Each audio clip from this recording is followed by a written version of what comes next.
आइए सबसे पहले इस सप्ताह के प्रमुख दिवस देख लेते हैं। 29 जून को राष्ट्रीय सांख्यिकी दिवस एवं उष्णकटिबंधीय क्षेत्रों का अंतर्राष्ट्रीय दिवस मनाए गए। 30 जून को विश्व क्षुद्र ग्रह दिवस मनाया गया। 1 जुलाई को राष्ट्रीय डॉक्टर दिवस एवं चार्टर्ड अकाउंटेंट्स दिवस मनाए गए। 4 जुलाई को अमेरिका का स्वतंत्रता दिवस मनाया गया।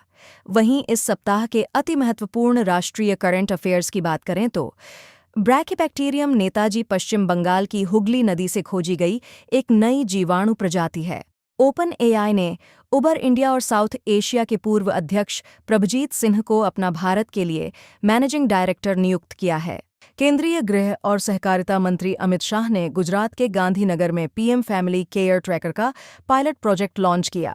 एचडीएफसी बैंक ने पूर्व मुख्य चुनाव आयुक्त राजीव कुमार को 3 साल के लिए अंशकालिक चेयरमैन नियुक्त किया है। दिल्ली सरकार ने 15,000 करोड़ रुपए के परिव्यय वाली दिल्ली इलेक्ट्रिक व्हीकल पॉलिसी 2.0 को मंजूरी दी है, जो 1 जुलाई 2026 से 31 मार्च 2030 तक प्रभावी रहेगी। महाराष्ट्र में भारत का पहला ऑफशोर एयरपोर्ट बनने जा रहा है, जो देश के विमानन बुनियादी ढांचे में एक बड़ा मील का पत्थर साबित होगा। रक्षा मंत्री राजनाथ सिंह ने डीआरडीओ के लिए वित्तीय शक्तियों के प्रत्यायोजन 2026 ढांचे का अनावरण किया है। सीमा सड़क संगठन के प्रोजेक्ट ब्रह्मांक ने 29 जून 2026 को अरुणाचल प्रदेश के राणाघाट में अपना 16वां स्थापना दिवस मनाया। भारत सरकार ने समग्र शिशु बाल स्वास्थ्य कार्यक्रम की शुरुआत की है, जिसे केंद्रीय स्वास्थ्य मंत्री जगत प्रकाश नड्डा ने 16वीं केंद्रीय स्वास्थ्य एवं परिवार कल्याण परिषद बैठक के दौरान लॉन्च किया। राष्ट्रीय स्वास्थ्य प्राधिकरण ने आयुष्मान सारथी नामक आधिकारिक व्हाट्सएप चैटबॉट लॉन्च किया। भारत सरकार ने पत्तन, पोत परिवहन और जलमार्ग मंत्रालय के अंतर्गत बंदरगाह सुरक्षा ब्यूरो की स्थापना की है। 1 जुलाई 2017 को लागू हुए वस्तु एवं सेवा कर ने अपने 9 साल पूरे कर लिए हैं। विकसित भारत गारंटी फॉर रोजगार एंड आजीविका मिशन यानी वीबीजी रामजी एक्ट 2025 1 जुलाई 2026 से पूरे देश में लागू हो गया है। केंद्र सरकार ने रवि अग्रवाल को केंद्रीय प्रत्यक्ष कर बोर्ड के अध्यक्ष के रूप में पुनर्नियुक्त किया है। जनरल धीरज सेठ ने 1 जुलाई 2026 को जनरल उपेंद्र द्विवेदी का स्थान लेते हुए भारतीय सेना के 31वें थल सेनाध्यक्ष का पदभार संभाला। एयर मार्शल आशुतोष दीक्षित ने 1 जुलाई 2026 को वायुसेना उप प्रमुख का पदभार संभाला। भारत सरकार ने मेटा को व्हाट्सएप यूजरनेम फीचर के रोल आउट को अस्थायी रूप से रोकने के लिए नोटिस जारी किया। इस्पात मंत्रालय ने मेकॉन लिमिटेड को मिनी रत्न श्रेणी 1 का दर्जा प्रदान किया है। Lieutenant general Rajesh Pushkar VSM ने 1 जुलाई 2026 को भारतीय सेना की दक्षिणी कमान के general officer commanding in chief का पदभार संभाला। 1 जुलाई 2026 से भारतीय रिजर्व बैंक ने अपनी नई एकीकृत लोकपाल योजना लागू कर दी है। भारत सरकार ने विदेश सचिव विक्रम मिस्री का कार्यकाल 1 वर्ष के लिए बढ़ा दिया है। भारतीय रिजर्व बैंक ने रविशंकर को अपना नया कार्यकारी निदेशक नियुक्त किया है, जो 1 जुलाई 2026 से प्रभावी हुआ। केंद्र सरकार ने कर्मचारी भविष्य निधि योजना 2026 को अधिसूचित किया है, जो 29 जून 2026 से प्रभावी है और कर्मचारी भविष्य निधि संगठन सदस्यों के लिए आंशिक निकासी नियमों में बड़े बदलाव लाती है। केंद्रीय कृषि एवं किसान कल्याण तथा ग्रामीण विकास मंत्री शिवराज सिंह चौहान ने आंध्र प्रदेश के मुक्कावारीपल्ली गांव से विकसित भारत जी रामजी राष्ट्रव्यापी योजना का शुभारंभ किया। गुजरात पुलिस ने महिलाओं और बच्चों के लिए डिजिटल दुनिया को सुरक्षित बनाने के उद्देश्य से 28 दिनों का राज्यव्यापी अभियान ऑपरेशन सुरक्षित साइबर स्पेस शुरू किया है। बीमा नियामक एवं विकास प्राधिकरण ने बीमा क्षेत्र में डार्क पैटर्न की पहचान और निगरानी के लिए institute of public auditors of India के साथ साझेदारी की है। स्काईरूट एरोस्पेस देश का पहला निजी क्षेत्र में विकसित orbital launch vehicle Vikram 1 launch करने जा रहा है।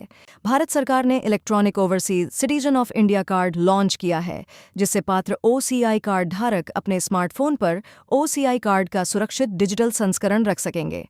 पश्चिम बंगाल के 3 और उत्पादों चंदन नगर की जलभरा संदेश, जनाई की मनोहरा और बालागढ़ की पारंपरिक लकड़ी की नावों को भारत सरकार द्वारा जीआई टैग मान्यता प्रदान की गई है। हिमाचल प्रदेश के 8 पारंपरिक उत्पादों को भौगोलिक संकेत पंजीकरण प्रदान किया गया है। राष्ट्रीय महिला आयोग ने 24x7 महिला हेल्पलाइन 14490 की शुरुआत की। बिहार के मुंगेर में स्थित एक बरगद के पेड़ को वैज्ञानिक रूप से सबसे सटीक रूप से आयु निर्धारित सबसे पुराना बरगद वृक्ष माना गया है। भारतीय विशिष्ट पहचान प्राधिकरण ने आधार विवरण अपडेट करना आसान बनाने के लिए एक डिजिटल सेवा शुरू की है। 4 जुलाई 2026 को वैभव सूर्यवंशी भारत की ओर से किसी भी प्रारूप में अंतर्राष्ट्रीय क्रिकेट खेलने वाले सबसे युवा खिलाड़ी बन गए। वहीं अब महत्वपूर्ण अंतर्राष्ट्रीय करंट अफेयर्स की बात करें तो बेन स्टोक्स ने न्यूजीलैंड के खिलाफ ट्रेंट ब्रिज में हो रहे तीसरे टेस्ट के बाद अंतर्राष्ट्रीय क्रिकेट से संन्यास लेने की घोषणा की है। प्रधानमंत्री नरेंद्र मोदी को सेशल्स के राष्ट्रपति डॉक्टर पैट्रिक हर्मिनी ने 28 जून 2026 को पहली बार दिए जाने वाले guardian of the blue horizon राष्ट्रपति सम्मान से नवाजा है। इटली को दुनिया में सबसे अधिक 61 यूनेस्को विश्व धरोहर स्थल हासिल करने के बाद आधिकारिक रूप से यूनेस्को वर्ल्ड हेरिटेज कैपिटल घोषित किया गया है। प्रधानमंत्री नरेंद्र मोदी ने 28 जून 2026 को सेशल्स की अपनी राजकीय यात्रा के दौरान नेशनल बॉटनिकल गार्डन में दुनिया के सबसे बुजुर्ग जीवित थलचर प्राणी 194 वर्षीय विशाल कछुए जोनाथन से मुलाकात की। 26 जून 2026 को वॉशिंगटन में अमेरिका, इजराइल और लेबनान के बीच त्रिपक्षीय ढांचा समझौते पर हस्ताक्षर हुए, जिसे दीर्घकालिक शांति की दिशा में पहला कदम बताया गया है। आईसीसी ने लॉस एंजलिस 2028 ओलंपिक में क्रिकेट की वापसी के मद्देनजर पुरुष और महिला T20 टूर्नामेंट के लिए आधिकारिक क्वालिफिकेशन प्रक्रिया की घोषणा की है। 2027 से इंटरनेशनल बुकर प्राइज का नाम बदलकर बुकमैन इंटरनेशनल बुकर प्राइज कर दिया जाएगा। माइक्रोसॉफ्ट ने सिंगापुर स्थित दूरसंचार बुनियादी ढांचा कंपनी लाइटस्टॉर्म के साथ मिलकर नई अंडरसी केबल प्रणाली I2SEA विकसित करने की घोषणा की है। भारतीय एंटरप्राइजेज के संस्थापक और चेयरमैन सुनील भारतीय मित्तल को अमेरिका भारत सामरिक साझेदारी मंच द्वारा 2026 लीडरशिप अवार्ड से सम्मानित किया गया है। ACME ग्रुप ने जापान की मित्सुबिशी गैस केमिकल के साथ हरित मेथनॉल की आपूर्ति के लिए लगभग $1 अरब के समझौते पर हस्ताक्षर किए हैं। भारत और माली ने बमाको में भारत माली निर्यात संवर्धन मंच का शुभारंभ किया है। अगर आपको यह जानकारी पसंद आई हो तो कृपया इसे लाइक करें, शेयर करें और चैनल को सब्सक्राइब जरूर करें।